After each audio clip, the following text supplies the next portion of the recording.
खबरों में सबसे पहले बात आम आदमी पार्टी की, जिसने बीजेपी कार्यालय तक मार्च निकालने के दौरान हुए लाठीचार्ज की निंदा की है। पार्टी नेताओं ने अशोक गहलोत और राज्य सरकार पर बड़ा हमला करते हुए कहा कि अडानी के साथ मित्रता, बीजेपी के साथ मिलीभगत और आम आदमी पार्टी के विस्तार से गहलोत सरकार डरी हुई है। उन्होंने बीजेपी और कांग्रेस में मिलीभगत का आरोप लगाते हुए कहा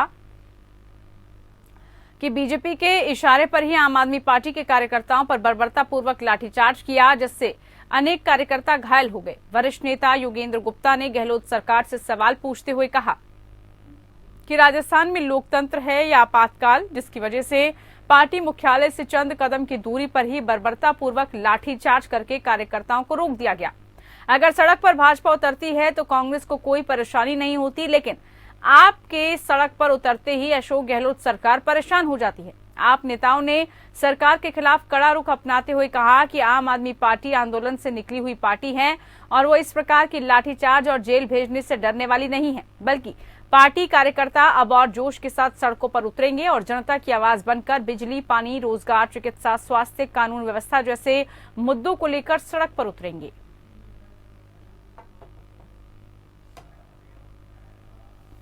संवाददाता हमारे साथ रूप नारायण सावरिया जुड़ चुके हैं। रूप नारायण, आम आदमी पार्टी लगातार एक्टिव मोड में दिख रही है, प्रदर्शन आंदोलनों का रुख उसने कर लिया है, लेकिन जिस तरह से लाठीचार्ज हुआ अब उसके खिलाफ बिगुल उसने फूंक दिया है। जी हाँ, मैं ये बताना चाहूंगा कि आम आदमी पार्टी यहाँ एक्टिव हो गई। पिछले काफी दिनों से सदस्यता अभियान धीरे धीरे चला रहे थे और सदस्यता अभियान के साथ साथ इन्होंने अब रोड पर भी अपना दम दिखाना शुरू कर दिया है। पिछले टाइम जब भाजपा कार्यालय को घेराव करने वाले आम आदमी पार्टी के कार्यकर्ता गए थे, उस टाइम राजस्थान पुलिस ने उनपे लाठियां वाठियां बरसाई थी। इसको लेकर अब इनके जो मुख्य नेता हैं वो मुखर हो रहे हैं और इसको इश्यू बनाकर वो राजस्थान में अपनी पेट जमाना चाह रहे हैं। इसी के चलते हुए जैसे योगेंद्र गुप्ता ने भी कहा कि साहब ये जो लाठीचार्ज हुआ, गहलोत सरकार हमारा कंधे तोड़ सकती है लेकिन हमारे इरादे नहीं। इससे साबित हो रहा है कि आम आदमी पार्टी जिस तेजी से यहाँ राजस्थान में पैर फंसाने की कोशिश कर रही है, कहीं ना कहीं ये तीसरा विकल्प राजस्थान में करने की तैयारी कर रही है। और पंजाब और दिल्ली के बाद यहाँ राजस्थान में आम आदमी पार्टी को लगता है कहीं ना कहीं पे कोई जमीनी तलाश है। अगर वो राजनीतिक जमीन यहाँ मिल गई तो आने वाले टाइम में तीसरा विकल्प राजस्थान में करने की तैयारी हो सकती है। रूप नारायण, जिस तरह से मुद्दों को आम आदमी पार्टी उठा रही है और प्रदर्शन आंदोलन लगातार कर रही है, ये भी आरोप है कि बीजेपी और कांग्रेस मिली हुई है। बीजेपी जब प्रदर्शन करती है तो उसके साथ ऐसा रुख नहीं होता, लेकिन आम आदमी पार्टी सड़कों पर उतरी तो उसके ऊपर लाठीचार्ज हो गया। लाठीचार्ज की वजह क्या स्पष्ट हो पाई अभी तक? देखिए, ये जो है आम आदमी पार्टी के कार्यकर्ता जो थे वो भाजपा कार्यालय में घुसने का अंदर प्रयास कर रहे थे। भाजपा कार्यालय में पहुंचते वहाँ पे जो भाजपा और अडानी का जो संबंध है उसको लेकर ये लोग यहाँ पर विरोध प्रदर्शन कर रहे थे। विरोध प्रदर्शन को लेकर जो कानूनी व्यवस्था जब बिगड़ने लगी तो राजस्थान पुलिस ने इन पर लाठीचार्ज किया और लाठीचार्ज करके कार्यकर्ताओं को इधर उधर तितर बितर किया। तो ये एक प्रोसेस है जो कंटिन्यू चलता है हर सरकार में। विरोध प्रदर्शन करने वालों को कहीं ना कहीं अगर आप कानून तोड़ने की बात करते हैं, कानून तोड़ते हैं, तो पुलिस अपना काम करती है। पुलिस ने यहाँ अपना काम किया है। रही बात भाजपा और कांग्रेस की, तो राजस्थान का इतिहास ये है कि यहाँ पे 5 साल में भाजपा गवर्नमेंट बनती है, 5 साल बाद फिर कांग्रेस की गवर्नमेंट बनती है। तो ये दोनों पार्टियों का एक खेल चलता रहा है। हर 5 साल में कांग्रेस और भाजपा चलती रही है। कहीं ना कहीं तीसरा विकल्प जो है, ठीक है, तीसरे विकल्प के तौर पर आम आदमी पार्टी आगे आने की कोशिश करी है। रूप नारायण, बहुत शुक्रिया। फिलहाल आप जुड़े रहिएगा हमारे साथ। प्रियदर्शी जी हमारे साथ जुड़ चुके हैं, बीजेपी प्रवक्ता।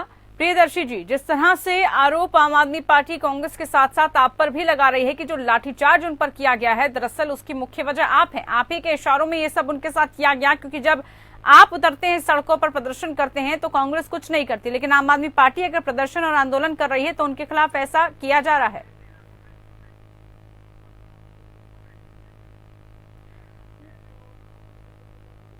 ठीक है सर, दूसरी आपने गलती से है ना बीजेपी जी माफी चाहूंगी कांग्रेस के प्रवक्ता जुड़े हैं हमारे साथ, बहुत माफी चाहूंगी सर। आपको दूसरा मैं आपको निवेदन कर दूं कि राजस्थान में आपकी स्थिति ऐसी है कि जो मतलब आप कल्पना से परे हैं। यहाँ पर आप पार्टी का कोई वजूद नहीं है। आप देख लीजिए आज राजस्थान के अंदर आप पार्टी का संगठन ही नहीं खड़ा हुआ है। इन्हों का जहाँ संगठन ही नहीं है वहाँ पर ये चुनाव लड़ने की सोच रहे हैं। आज राजस्थान की जनता भी इनसे ये पूछ रही है कि जब जनता के 4 सालों में 5 सालों में जब जनता के से जुड़े हुए मुद्दों पे तो ये गायब रहे और कांग्रेस के सुशासन में आज ये लालच के लिए अपना ढोल पीटने, राजनीतिक ढोल पीटने आ गए हैं और राजनीति का जो अच्छा माहौल है उस माहौल को खराब कर रहे हैं। ये यहाँ कतई सफल नहीं होंगे और इनकी सिर्फ एक कल्पना है, आपको यहाँ पर जमानतें जब्त होगी। और आप देख लीजिए यहाँ चाचा इन्होंने चुनाव में अपने आदमी उतारे थे, छोटी मोटी जगह गांव पंचायतों में इधर उधर वहाँ सब जगह इनका सुपड़ा साफ हुआ। लेकिन प्रियदर्शी जी, उनका आरोप है कि इसी डर की वजह से कि विकल्प के तौर पर ना उभर जाए, इसीलिए पहले से दबाने की कोशिश की जा रही है पार्टी को। लाठीचार्ज क्यों आखिरकार?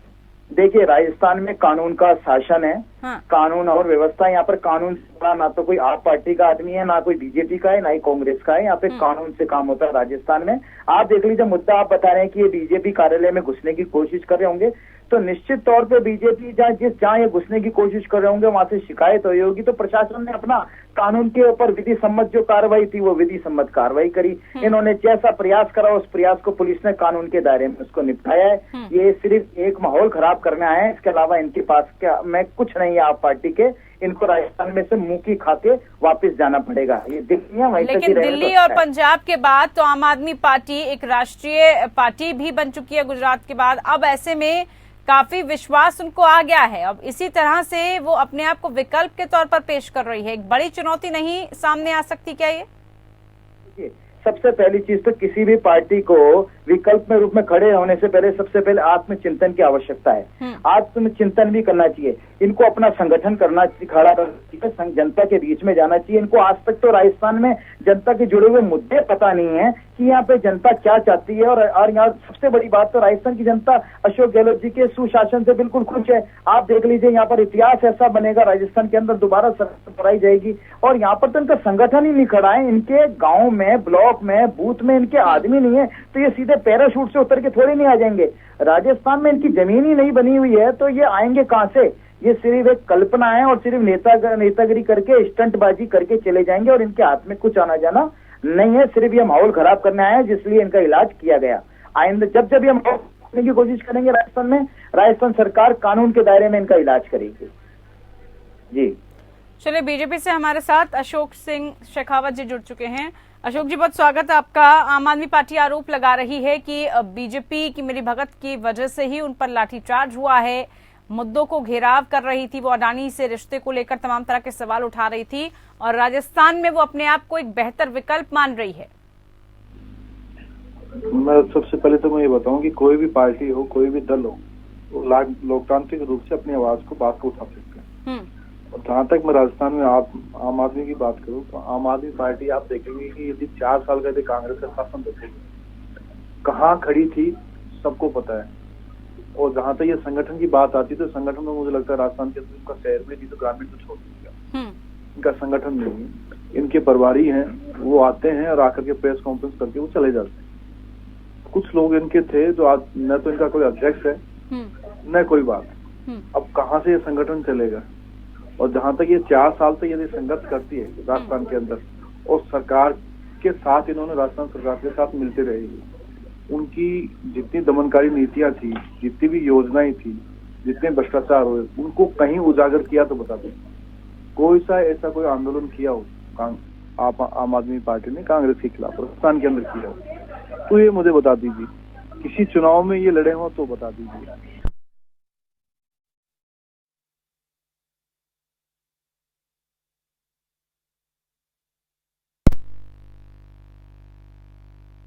चलिए, शायद आवाज अशोक पहुंच रही है।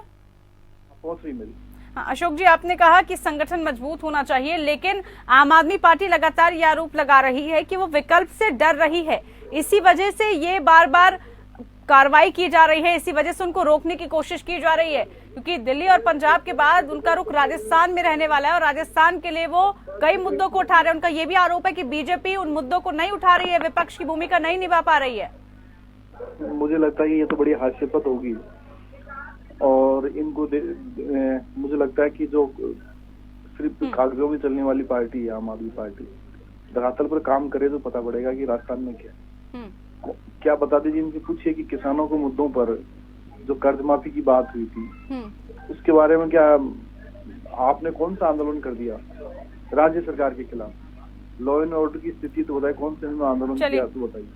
बिना संगठन के आंदोलन कहाँ ठीक है, से चलिए होगा? आम आदमी पार्टी से प्रतिक्रिया ले लेते हैं। योगेंद्र गुप्ता जी हमारे साथ जुड़ चुके हैं। योगेंद्र जी, बहुत स्वागत आपका। क्या कुछ आपको लेकर दिक्कतें आ रही है, क्योंकि आप तो कांग्रेस के साथ साथ बीजेपी पर भी आरोप, दोनों की मिलीभगत, और अपने आप को तीसरे विकल्प के तौर पर जो राजस्थान में पेश करने की कोशिश की जा रही है आप लोगों की तरफ से, कहा जा रहा है कि कोई वजूद तो है नहीं, कोई अध्यक्ष तक तो है नहीं, कैसे आप अपने आप को एक विकल्प, एक चुनौती के तौर पर पेश कर रहे हैं? नहीं पूजा जी, अगर हमारा संगठन नहीं है, विकल्प नहीं है, तो फिर ये लाठीचार्ज की आवश्यकता कहाँ थी? इसकी तो आवश्यकता नहीं थी। अगर आप वजूद मानते ही नहीं है किसी पार्टी का, उसके कार्यकर्ताओं का, तो फिर आपको लाठीचार्ज तो तभी किया ना जब डरे आप। आपको डर किस बात का था?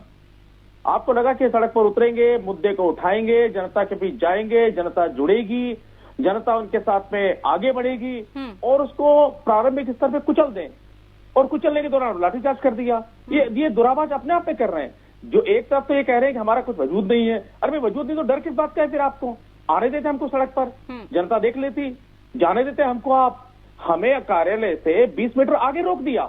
देखिए, भारतीय जनता पार्टी और कांग्रेस दोनों एक थैली के चट्टे बट्टे हैं, दोनों मिली भगत है दोनों की। एक बार ये आ जाए, एक बार वो आ जाए, दोनों को कोई तकलीफ नहीं है, लेकिन उनको पता है कि अगर कोई रायता फैला सकता है, अगर इनका खेल बिगाड़ सकता है, तो वो सिर्फ आम आदमी पार्टी है।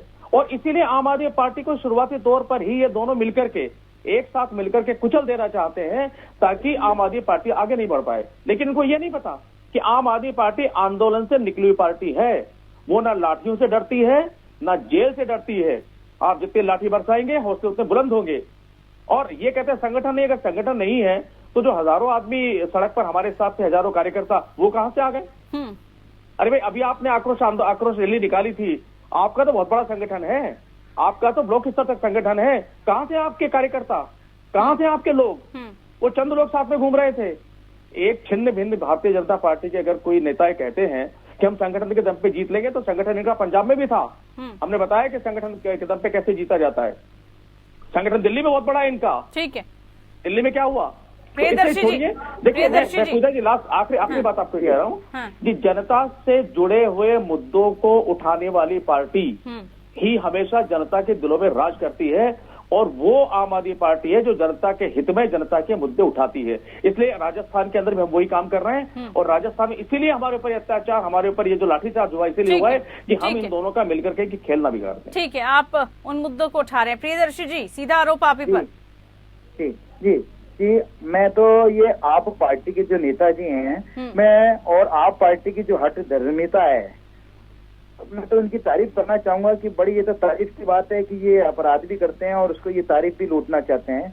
दूसरी चीज, जैसे ये खुद कह रहे हैं कि ना आप पार्टी जो रायता फैला रही है उससे डर रहे हैं, तो पहली चीज तो इनको इन्हीं की भाषा में मैं जवाब दे दूं कि रायता कब फैलाया जाता है? रायता जब वो खाने लायक नहीं होते हैं। तो ये तो खुद ही मान रहे हैं कि ये चुनाव में लड़ने लायक नहीं है, सिर्फ रायता ही फैलाने आए हैं। ये सिर्फ रायता फैलाने आए हैं, रायता फैलाने नहीं आए। और रायता फैलाने का तात्पर्य यहाँ पर माहौल खराब करने आए हैं। यहाँ पर इनके पास में यहाँ कोई मुद्दा नहीं है, इनके पास में ये तो सिर्फ एक अपना वजूद दिखाने या ये अपनी उपस्थिति दर्ज कराने के अलावा कुछ भी नहीं। आप ये कह रहे हैं कि हमसे डर गए इसलिए हमारे पे आप इन्होंने लाठीचार्ज किया।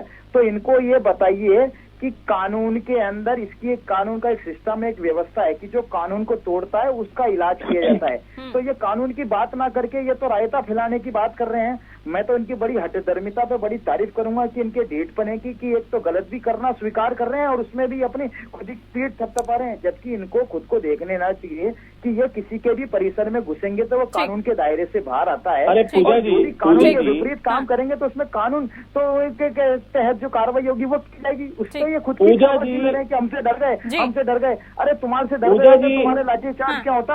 आज तुम्हारे में ठीक है प्रियदर्शी जी, बोलिए योगेंद्र जी, बहुत जल्दी से। पूजा जी, ये बताइए मुझे, आप ये कह रहे हैं हमने कानून तो, अभी कौन सा कानून तोड़ा? हम अपने प्रदेश कार्यालय से हम 20 मीटर आगे तक जा नहीं पाए। उसके बाद आपने सैकड़ों पुलिस वाले हमारे पीछे लगा दिए, पुलिस की बैरिकेडिंग लगा दी हमने। हमारे हाथ में कोई लाठी नहीं, पत्थर नहीं, डंडा नहीं, हथियार नहीं, सिर्फ हमारे बैनर। कौन सा कानून तोड़ा और किसके घुस गए हम लोग? बीजेपी कार्यालय हमारे यहाँ से कई किलोमीटर दूर था, हमको 1 किलोमीटर नहीं तोड़ा, उसके बावजूद भी कार्रवाई हुई, ये आप आरोप लगा रहे हैं। लेकिन कौन सा कानून तोड़ दिया हमने? रायते को फैलने की बजाय उसको समेटने की कोशिश कीजिए, तभी आगे जो विकल्प है या आम जनता के मुद्दे हैं वो उठा पाएंगे। बहुत शुक्रिया आप सभी खास मेहमानों का, आप हमारे साथ जुड़े।